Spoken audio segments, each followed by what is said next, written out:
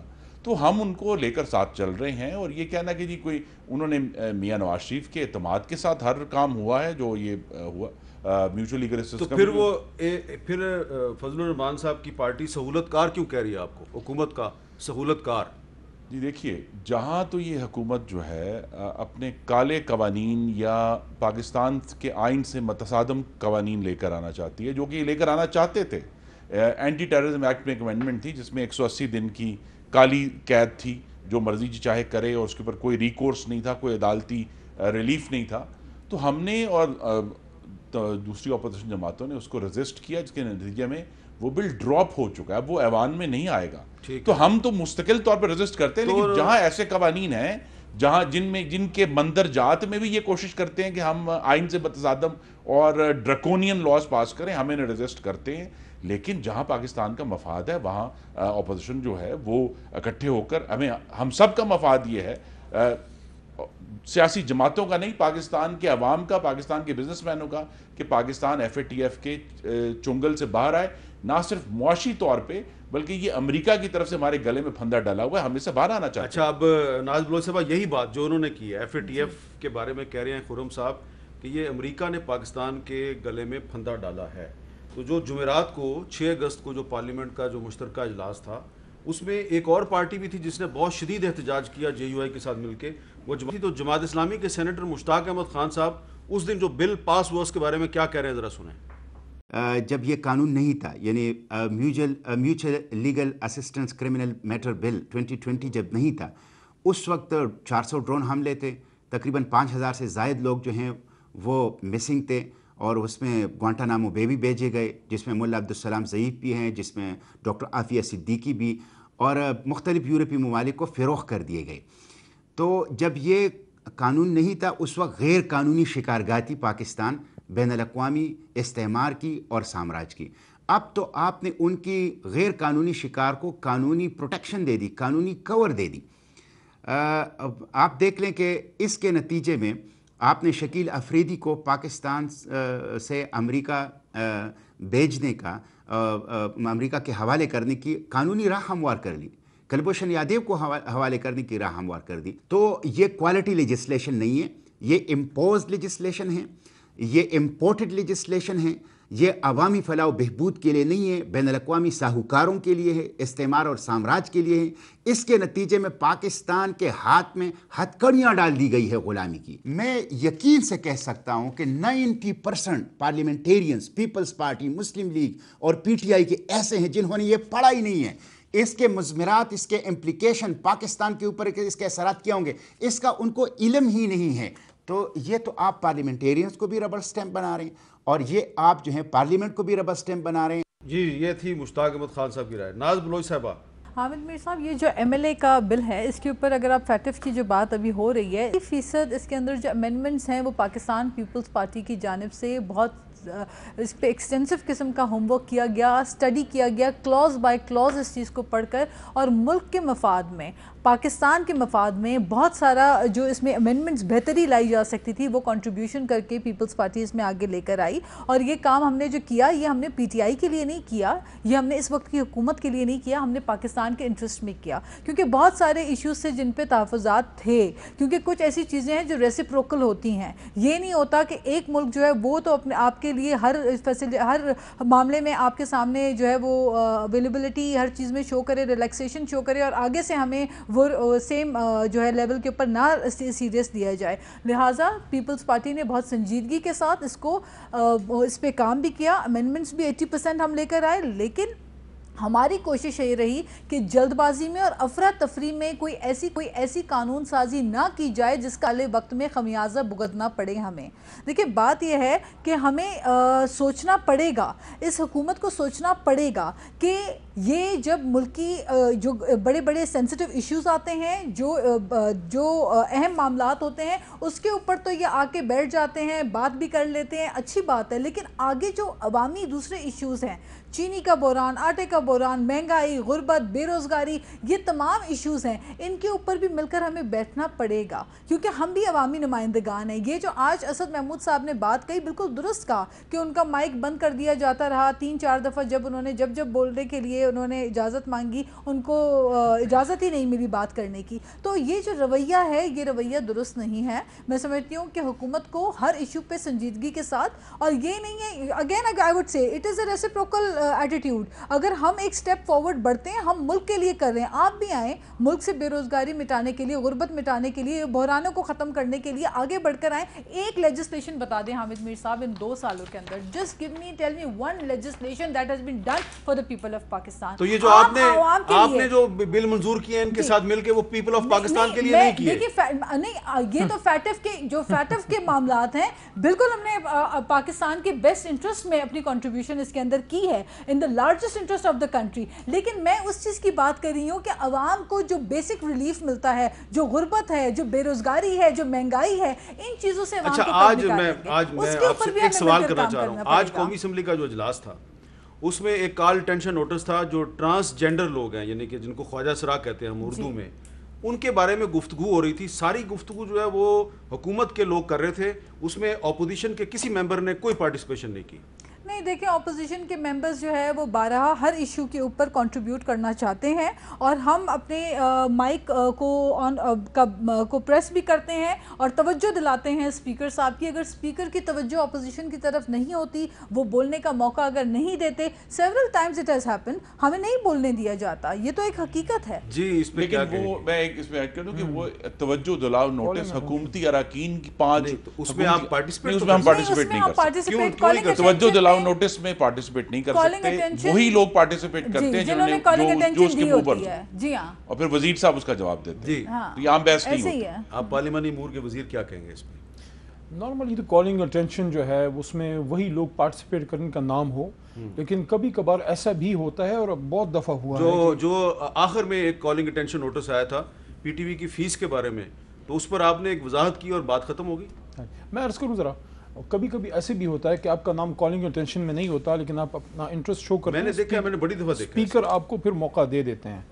لیکن دیکھیں یہ تو گلہ ہمارا ہے بیسیکلی ہمارے اپوزیشن کے دوستوں سے، بہن بھائیوں سے، کہ کوئی نیشنل کشمیر جیسا کاز ہو یا کوئی انٹرنیشنل آپ نے ڈیڈ لائن میٹ کرنی ہو لیجسلیشن کی، اس میں تو آپ ہم سے سپورٹ کرتے ہیں، لیکن جو ہم وہ مفاد عامہ کی لیجسلیشن لے کے آتے ہیں وہاں پہ آپ اس کو سینٹ میں ووٹ آؤٹ کر دیتے ہیں، تو یہ بھی گلہ کر رہے ہیں. اس کے لیے اب دیکھیں یہ جو لیجسلیٹو کمیٹی بنی ہے پارلیمانی، اچھا اس پہ بعض ہمارے کچھ نادان دوستوں کی ان کی شاید سوچ یہ ہے کہ یہ صرف نیب ریلیٹڈ یا ٹائم باؤنڈ تھا. یہ ایک پارلیمنٹری کمیٹی ہے، اس میں ہر طرح کے وہ لاز آئیں گے جس میں ہم سمجھتے ہیں کہ مفاد عامہ کے ہیں، کوئی پولیٹیکل پوائنٹ سکورنگ کے نہیں ہیں. تو اس میں آپ بیٹھیں، جس طرح بھی میری بہن کہہ رہی ہیں کہ آپ بیٹھ کے بات کریں، تو آپ اس میں بیٹھ کے اپنی تجاویز دیں، ہمیں بتائیں، تاکہ وہ جو عوام کے فائدے کی لیجسلیشن ہے وہ صرف سیاسی مخاصمت کا وہ اس کا شکار نہ. اور دوسری بات یہ ہے کہ ہمارے اس ڈیموکریٹک پارلیمنٹری سسٹم کا میر صاحب یہ حسن ہے کہ اس میں اپوزیشن بھی ہوگی، تنقید بھی ہوگی، تھوڑی بہت لڑائی جھگڑا بھی ہوگا، حکومت کرے گی، وہ پالیسیز بنائیں گے، انجینئر صاحب اس پہ تنقید کریں گے. اگر سب نے مل کے سارا کر لینا ہے تو پھر یہ تو قومی حکومت ہوگی. لیکن صاحب یہ حکومت اس قدر نالائق اور نائل ہے کہ یہ فاٹف سے زیادہ فاٹف کے وفادار ہے. دیکھیں جو باتیں فاٹف نے کی ہیں، یہ اتنی نالائق حکومت ہے کہ انجینئر خرم دستگیر صاحب اور پیپلز پارٹی کی لاکھ کوششوں کے باوجود ہم نے ان کو این آر او نہیں دیا. اتنی نالائق ہے. جی این آر او تو چینی والوں کو ملا ہے نا کہ آج چینی 105 روپے کی ہے. میں آپ نے حکومت کے بارے میں جو لفظ استعمال کیا ہے، میں اپوزیشن کے بارے میں استعمال نہیں کروں گا. میں یہ کہوں گا مہذب الفاظ میں کہ کیا آپ کے خیال میں اپوزیشن پارٹیوں کے جو آپس کے اختلافات ہیں وہ عمران خان کی اصل طاقت نہیں ہے اس وقت؟ جی نہیں، بالکل بھی نہیں. عمران خان کی اصل طاقت ان کا بغض اور کینہ ہے، جس سے وہ نیب کو بطور آلہ استعمال کرتے ہوئے اپوزیشن کو سپریس کر رہے ہیں. تو پھر عام آدمی کا ایک سوال ہے اس وقت آپ سے کہ پھر اے پی سی ہوگی یا نہیں ہوگی؟ جی اے پی سی ہوگی، بالکل ہوگی. کب ہوگی؟ بہت جلد ہوگی. اس کا ایجنڈا اس وقت مرتب کیا جا رہا ہے. بہت جلد ہوگی. ایجنڈا مرتب کیا جا رہا ہے اس وقت، اس وقت مرتب کیا جا رہا ہے. نہیں وہ تو میٹنگ ابھی کچھ دیر بعد شروع ہونی ہے. نہیں وہ تو میٹنگیں ہوتی رہیں گی لیکن مرتب کیا جا رہا ہے. لوگ سوچ رہے ہوں گے پتہ نہیں کون سی میٹنگ کی بات، کون سی میٹنگ ہے، لیکن ایشو بھی. لیکن میں لوگوں کو بتا دوں، نہیں آپ کی مرضی ہے تو آپ بتا دیں. بات یہ ہے این آر او ملے ہیں چینی والوں کو، این آر او ملے ہیں آٹے والوں کو. 60 لاکھ ٹن گندم اس حکومت کے ناک کے نیچے سے کوئی چرا کر لے گیا. ان کو پتہ ہی نہیں ہے کدھر گئی ہے. این آر او تو اس کو ملا ہے، منسٹر فوڈ نے کہا. این آر او تو انڈیا کو ملا ہے کہ جو کشمیر کو ہضم کر گئے اور یہ خاموش بیٹھے ہیں. این آر او تو ان لوگوں کو ملے ہیں جو پاکستان کو مستقل لوٹ رہے ہیں. دوائیوں والوں کو ملے ہیں جنہوں نے 300% دوائیوں کی قیمتیں بڑھا دی. این آر او تو کلبھوشن یادو کو آپ دینا چاہ رہے ہیں نا، ان کے لیے تو کاؤنسل ایکسس آپ دینا چاہتے ہیں، لیکن ایک ملک کے صدر رہ چکے آصف زرداری کو بغیر ان کے وکیل کی موجودگی کے ان کو سزا سنا دیتے ہیں. ادھر تو آپ میں نہیں احساس ہوتا کہ یہ آپ وائلیشن کر رہے ہیں کسی کے رائٹس کی اور بنیادی حقوق کی وائلیشن کر رہے ہیں، اور کلبھوشن کے لیے تو آپ نے ایکسس دینا ہے. یہ دوہرا معیار ہے. بریک سے پہلے میں آپ کو یہ بتا دوں کہ اس وقت جب ہماری گفتگو ہو رہی ہے اس کی تھوڑی دیر مسلم لیگ نون کے ایک ڈیلیگیشن کی مولانا فضل الرحمان صاحب کے ساتھ ملاقات ہوگی، اور اس میں ظاہری بات ہے جیسے کہ خرم صاحب کہہ رہے ہیں کہ اے پی سی کا ایجنڈا مرتب ہو رہا ہے، لیکن ابھی وہ مرتب ہو رہا ہے، پتہ نہیں وہ ہو سکتا ہے کہ وہ شہباز شریف صاحب کہیں مرتب کر رہے ہوں، لیکن مولانا فضل الرحمان صاحب ابھی آن بورڈ نہیں ہیں. اور ہماری اطلاع یہی ہے کہ وہ اس مرتبہ مسلم لیگ نون والوں سے کہیں گے کہ آپ کا ضامن اگر نواز شریف بنے گا تو ہم اے پی سی میں آئیں گے، ورنہ شاید معاملہ خراب ہو جائے. وقفہ، اور وقفے کے بعد علی محمد خان صاحب سے پوچھنا ہے کہ آج انہوں نے قومی اسمبلی میں جو تقریر کی اس میں انہوں نے ریاست مدینہ کا بار بار ذکر کیا، اس کی کیا وجہ تھی؟ آج خاص طور پر انہوں نے جے یو آئی والوں کو بار بار یہ کیوں کہا کہ جو ایجنڈا آپ کا ہے وہی ایجنڈا ہمارا ہے؟ ان سے پوچھیں گے وقفے کے بعد.